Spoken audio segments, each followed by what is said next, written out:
Hello everyone, आप सभी का स्वागत है आपके अपने यूट्यूब चैनल एग्जाम किट में। उम्मीद है आप सभी स्वस्थ होंगे।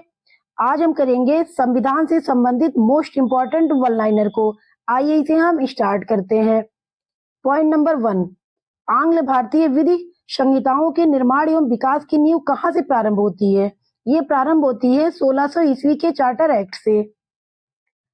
ब्रिटिश 1600 ईस्वी में ईस्ट इंडिया कंपनी के रूप में भारत में व्यापार करने के लिए आए। महारानी एलिजाबेथ प्रथम के चार्टर द्वारा इन्हें भारत में व्यापार करने का विस्तृत अधिकार दे दिया गया था और यहीं से स्टार्ट होता है भारत के गुलामी का सफर। अब हम देखेंगे पॉइंट नंबर 2, संविधान निर्माण हेतु निर्वाचित संविधान सभा के गठन का प्रस्ताव सर्वप्रथम कब किया गया था? गठन का प्रस्ताव ये किया गया था 1942 में क्रिप्स मिशन के द्वारा। कौन से प्रस्ताव के द्वारा? 1942 में क्रिप्स प्रस्ताव के द्वारा। अब हम पहले ये समझ लेते हैं क्रिप्स मिशन क्या था। द्वितीय विश्व युद्ध के दौरान जापान की बढ़ती हुई शक्तियों को देखकर अमेरिका, ऑस्ट्रेलिया एवं चीन ने भारत को स्वतंत्र बनाने के लिए दबाव डाला। इसी के फलस्वरूप चर्चिल ने 11 मार्च 1942 को क्रिप्स मिशन की घोषणा कर दी। कब की? 11 मार्च 1942 को।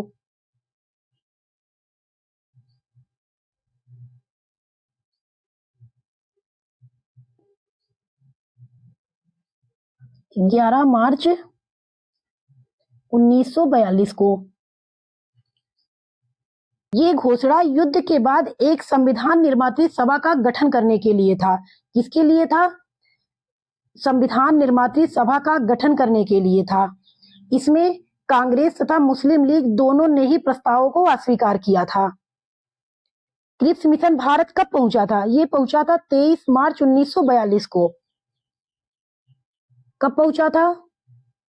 23 मार्च 1942 को भारत पहुंचा था। अब हम देखेंगे पॉइंट नंबर 3, सर्वप्रथम औपचारिक रूप से संविधान सभा के गठन का विचार किसने रखा था? सर्वप्रथम औपचारिक रूप से संविधान सभा के गठन का विचार किसने रखा था? संविधान सभा के गठन का विचार एम.एन. राय ने रखा था। किसने रखा था? एम.एन. राय ने। कब? 1934 में। इनका पूरा नाम क्या था? इनका पूरा नाम था मानवेंद्र नाथ राय। अब हम देखेंगे पॉइंट नंबर 4, भारतीय स्वतंत्रता अधिनियम को ब्रिटिश संसद में कब पेश किया गया था? भारतीय स्वतंत्रता अधिनियम को ब्रिटिश संसद में 4 जुलाई 1947 को पेश किया गया था। कब पेश किया गया था? 4 जुलाई 1947 को पेश किया गया था। 18 जुलाई 1947 को राजशाही संस्तुति मिली थी और 15 अगस्त 1947 को ये लागू हो गया था। राजशाही संस्तुति या आज्ञा हमको कब मिली थी? ये मिली थी 18 जुलाई 1947 में और लागू हुआ था 15 अगस्त 1947 को। ये क्वेश्चन मोस्ट इंपॉर्टेंट है। अब हम देखेंगे point number 5, doctor BR. Ambedkar का संविधान सभा में निर्वाचन किस प्रांत से हुआ था? इसका आंसर है बंबई प्रांत से। कहां से हुआ था? बंबई प्रांत से। इससे संबंधित हम कुछ नोट को देखते हैं।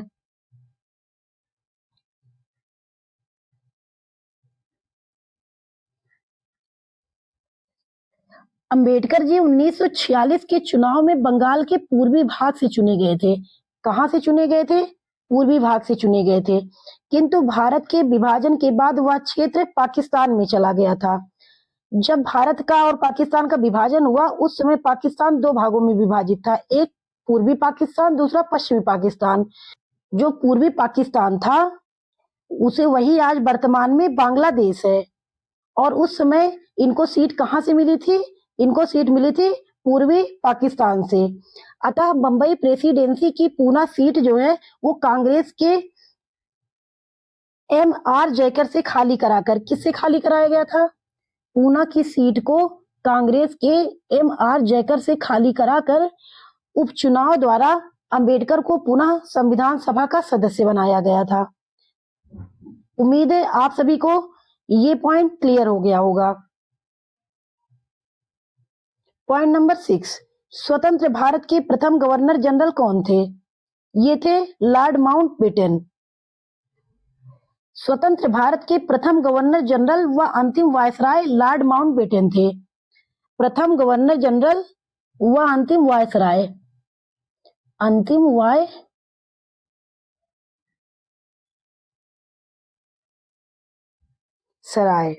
स्वतंत्र भारत के प्रथम गवर्नर जनरल व अंतिम वायसराय कौन थे? लॉर्ड माउंटबेटन थे।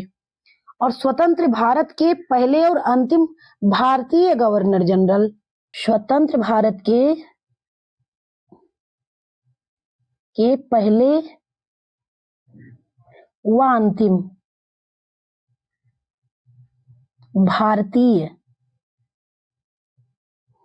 भारतीय गवर्नर जनरल कौन थे? ये सी राजगोपालाचारी थे। कौन थे? सी राजगोपालाचारी।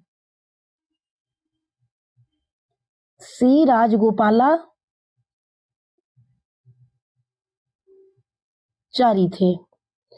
अब हम देखेंगे पॉइंट नंबर 7, भारतीय स्वतंत्रता के पश्चात व संविधान निर्माण के पूर्व भारत का शासन किस अधिनियम के अनुसार चलाया गया? यह चलाया गया अधिनियम 1935 के अनुसार। कौन से अधिनियम के अनुसार? 1935 के अनुसार। 1935 के अधिनियम के आधार पर ही संघीय न्यायालय की स्थापना की गई थी। अब हम देखेंगे पॉइंट नंबर 8, संविधान सभा की प्रथम बैठक कब और कहां हुई थी? संविधान सभा की प्रथम बैठक कब और कहां हुई थी? यह हुई थी 9 दिसंबर 1946 को नई दिल्ली में। कहां पर? नई दिल्ली में। कब हुई थी? 9 दिसंबर 1946 को।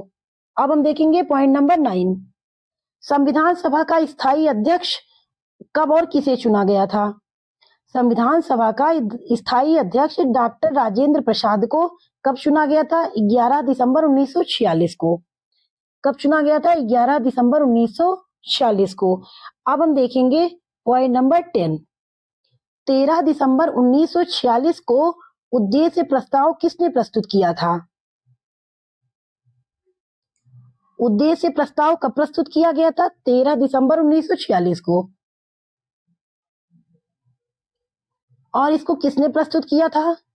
ये प्रस्तुत करने वाले थे पंडित जवाहरलाल नेहरू। कौन? पंडित जवाहरलाल नेहरू।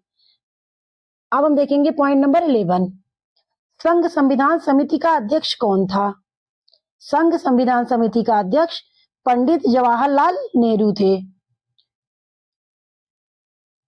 कौन थे? पंडित जवाहरलाल नेहरू थे। अब हम देखेंगे पॉइंट नंबर 12, संविधान सभा के संवैधानिक सलाहकार बी.एन. राव ने संविधान का प्रथम प्रारूप कब प्रस्तुत किया था? संविधान सभा के संवैधानिक सलाहकार बी.एन. राव, इनका पूरा नाम था वेनेगल नरसिम्हा राव। इन्होंने संविधान का जो प्रथम प्रारूप था वो अक्टूबर 1947 में प्रस्तुत किया। कब प्रस्तुत किया? अक्टूबर 1947 में। अब हम देखेंगे पॉइंट नंबर 13, भारतीय स्वतंत्रता के पश्चात संविधान सभा की प्रथम बैठक कब हुई थी? भारतीय स्वतंत्रता के पश्चात संविधान सभा की प्रथम जो बैठक हुई थी वो 14 अगस्त 1947 को हुई थी। कब हुई थी? 14 अगस्त 1947 को। इसी दौरान भारत और पाकिस्तान का बंटवारा भी हुआ था। अब पॉइंट नंबर 14, किस मामले में कहा गया कि प्रस्तावना संविधान का भाग है? यह कहा गया केशवानंद भारती बनाम केरल राज्य। कब हुआ था ये? 1973 में। प्रस्तावना संविधान का भाग है, ये कहा गया केशवानंद भारती बनाम केरल राज्य 1973 के बाद में। प्रस्तावना संविधान का भाग है। कब कहा गया? ये 73 में, केशवानंद भारती बनाम केरल राज्य के द्वारा। अब हम देखेंगे पॉइंट नंबर 15, भारतीय संविधान का कौन सा भाग संविधान की आत्मा कहलाता है? भारतीय संविधान का प्रस्तावना जो है वो भारतीय संविधान की आत्मा कहलाता है। भारतीय संविधान की आत्मा जो है ये प्रस्तावना है। ध्यातव्य है कि डॉक्टर भीमराव अंबेडकर ने संवैधानिक उपचारों के अधिकार को संविधान की आत्मा कहा है। यदि क्वेश्चन पूछा जाता है कि संविधान की आत्मा कहलाता है तो क्या हो जाएगा इसमें? केवल प्रस्तावना। अगर यहीं पर भीमराव अंबेडकर जी के द्वारा पूछा जाता है तब वहां पे ये हो जाएगा संवैधानिक उपचारों के अधिकार को। संवैधानिक उपचारों का जो अधिकार है वो कौन से आर्टिकल में है? ये है आर्टिकल 32। कौन सा आर्टिकल है? आर्टिकल 32। संवैधानिक उपचारों का अधिकार स्वयं में कोई अधिकार ना होकर अन्य मौलिक अधिकारों की रक्षा का उपाय है। क्या है ये? जो संवैधानिक उपचारों का अधिकार है ये कोई अधिकार नहीं है, ये मौलिक अधिकारों की रक्षा का एक उपाय है। अब हम देखेंगे पॉइंट नंबर 17। भाषाई आधार पर सर्वप्रथम आंध्र प्रदेश का गठन हुआ था। ये गठन 1 अक्टूबर 1953 को हुआ था। कब हुआ था? 1 अक्टूबर 1953। इससे संबंधित जो प्रश्न एग्जाम में पूछे जाते हैं वो ये पूछे जाते हैं कि भाषाई आधार पर सर्वप्रथम किस राज्य का गठन हुआ था? आंध्र प्रदेश का। अब हम देखेंगे पॉइंट नंबर 18। भारतीय संविधान में शामिल एकल नागरिकता किस देश के संविधान से प्रेरित है? यह प्रेरित है ब्रिटेन के संविधान से। एकल नागरिकता कहां से ली गई है? एकल नागरिकता ये ब्रिटेन के संविधान से ली गई है। नीति निर्देशक तत्व कहां से लिया गया है? नीति निर्देशक तत्व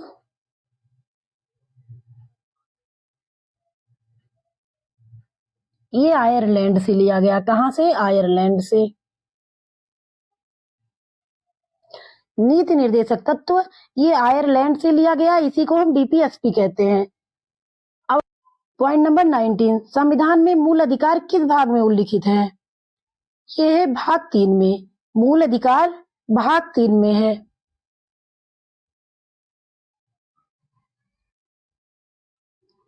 और आर्टिकल कितने से कितने तक है?